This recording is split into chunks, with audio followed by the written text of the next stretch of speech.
பரபரப்பான அரசியல் சூழலுக்கு மத்தியில் டெல்லி சென்றுள்ள அதிமுக பொதுச் செயலாளர் எடப்பாடி பழனிசாமி மத்திய அமைச்சர் அமித்ஷாவை இன்று இரவு 8 மணிக்கு சந்திக்க உள்ளதாக தகவல் வெளியாகியுள்ளது. அதிமுகவிலிருந்து நீக்கப்பட்டவர்களை இணைப்பதற்கான பணிகளை 10 நாட்களுக்குள் தொடங்க வேண்டும் என எடப்பாடி பழனிசாமிக்கு கெடு விதித்ததால் செங்கோட்டையன் அதிமுகவின் பொறுப்புகளில் இருந்து விடுவிக்கப்பட்டார். இதனால் அதிருப்தியடைந்த செங்கோட்டையன் கடந்த வாரம் டெல்லிக்கு சென்று மத்திய அமைச்சர் அமித்ஷாவை சந்தித்து பேசியது அரசியல் வட்டாரத்தில் பரபரப்பை ஏற்படுத்தியது. தேசிய ஜனநாயக கூட்டணியில் எடப்பாடி பழனிசாமியை முதலமைச்சர் வேட்பாளராக ஏற்க முடியாது என்று கூறி டிடிவி தினகரனும் கூட்டணியில் இருந்து விலகினார். இந்நிலையில் அதிமுக பொதுச் செயலாளர் எடப்பாடி பழனிசாமி இன்று காலை சென்னையிலிருந்து விமானம் மூலம் டெல்லி புறப்பட்டு சென்றார். விமான நிலையத்தில் அவரை அதிமுக எம்பிக்கள் தம்பிதுரை, சி.வி. சண்முகம், இன்பதுரை உள்ளிட்டோர் வரவேற்றனர். அதனைத் தொடர்ந்து இன்று இரவு 8 மணிக்கு மத்திய அமைச்சர் அமித்ஷாவை எடப்பாடி பழனிசாமி சந்திக்க உள்ளதாக கூறப்படுகிறது. அப்போது பாஜக தேசிய தலைவர் ஜே.பி. நட்டாவும் உடனிருப்பார் என்று தகவல் வெளியாகியுள்ளது. இந்த சந்திப்பின் போது அதிமுக பாஜக கூட்டணியில் புதிய கட்சிகளை இணைப்பது உள்ளிட்ட விவகாரங்கள் குறித்து ஆலோசிக்கப்பட உள்ளதாக தெரிகிறது. முத்துராமலிங்க தேவருக்கு பாரத ரத்னா வழங்க கோரி அமித்ஷாவிடம் வலியுறுத்துவார் என்றும் தெரிகிறது. வி.கே. சசிகலா, தினகரன் உள்ளிட்டோரை மீண்டும் கட்சியில் இணைக்க வேண்டும் என்று செங்கோட்டையன் வலியுறுத்தி வரும் நிலையில் பிரிந்து சென்றவர்களை ஒன்றிணைக்க முடியாது என்று எடப்பாடி பழனிசாமி நேற்று தெரிவித்திருந்தார். இந்நிலையில் எடப்பாடி பழனிசாமியின் டெல்லி பயணம் அதிமுகவினர் மத்தியில் பெரும் எதிர்பார்ப்பை ஏற்படுத்தியுள்ளது. இந்நிலையில் குடியரசு துணைத் தலைவராக பதவியேற்றுள்ள சி.பி. ராதாகிருஷ்ணனை சந்தித்து எடப்பாடி பழனிசாமி வாழ்த்து தெரிவித்தார். அப்போது கே.பி. முனுசாமி, எஸ்.பி. வேலுமணி ஆகியோரும் உடனிருந்தனர். நன்றியோடு தாங்கள் இருப்பதாக எடப்பாடி பழனிசாமி கூறுவது சாத்தான் வேதம் ஓதுவது போன்றிருப்பதாக அமமுக பொதுச் செயலாளர் தினகரன் விமர்சித்துள்ளார். நன்றி மறப்பது நன்று, நன்று அல்லது அன்றே மறப்பது நன்று. பல ஆண்டுக்கு முன்னாவே 26 ஆண்டுகளுக்கு முன்னாவே வள்ளுவன் ஐயன் வள்ளுவன் சொல்லிவிட்டு போயிருக்கார். அப்படி நன்றியோடு நாங்க இருக்கிறோம். நன்றி மறப்பது நன்றன்று, நன்று அல்லது அன்றே மறப்பது நன்றுன்னு சொல்ல யார் பேசுறா?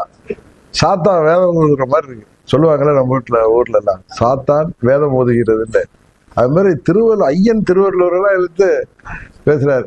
அதாவது மற்ற கட்சியை சேர்ந்தவர்களோ தமிழ்நாட்டு மக்களும் முட்டாள்கள் நினைக்கிறாங்க. அவங்களுக்கு எல்லாம் எதையும் மறந்துடுவாங்கன்னு நினைக்கிறாங்க. நன்றியை பத்தி யார் பேசுறது? துரோகத்தை தவிர வேற எதையுமே தெரியாத பழனிசாமி பேசுகிறார். ஜெயலலிதா மறைவிற்கு பிறகு அதிமுக ஆட்சியை காப்பாற்றியது அதிமுக சட்டமன்ற உறுப்பினர்கள் தான் என்று எடப்பாடி பழனிசாமிக்கு டிடிவி தினகரன் பதிலடி கொடுத்துள்ளார். புரட்சி தலைவி அம்மா மறைவுக்கு பிறகு சில பேர் அந்த கட்சியை கபலீகரம் பண்ண பார்த்தார்கள், ஆட்சி கவிழ்க்க பார்த்தார்கள். அதை காப்பாற்றி கொடுத்தவர்களும் யார் என்று உங்களுக்கு தெரியும். மத்தியில் இருக்கின்றவர் நமக்கு காப்பாற்றி கொடுத்தார். அம்மா அவர்கள் மறைவுக்கு பிறகு சின்னம்மா பன்னீர்செல்வம் முதலமைச்சராக இருந்தார்.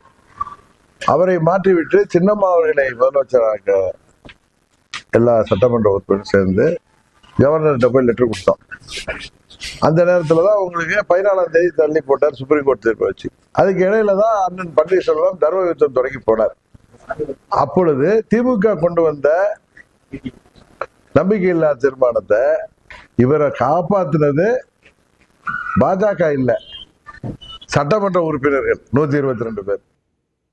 தன்மானம்தான் முக்கியம் என்றால் மத்திய அமைச்சர் அமித்ஷாவை சந்திக்க வேண்டிய அவசியம் என்ன என்று எடப்பாடி பழனிசாமிக்கு டிடிவி தினகரன் கேள்வி எழுப்பியுள்ளார்.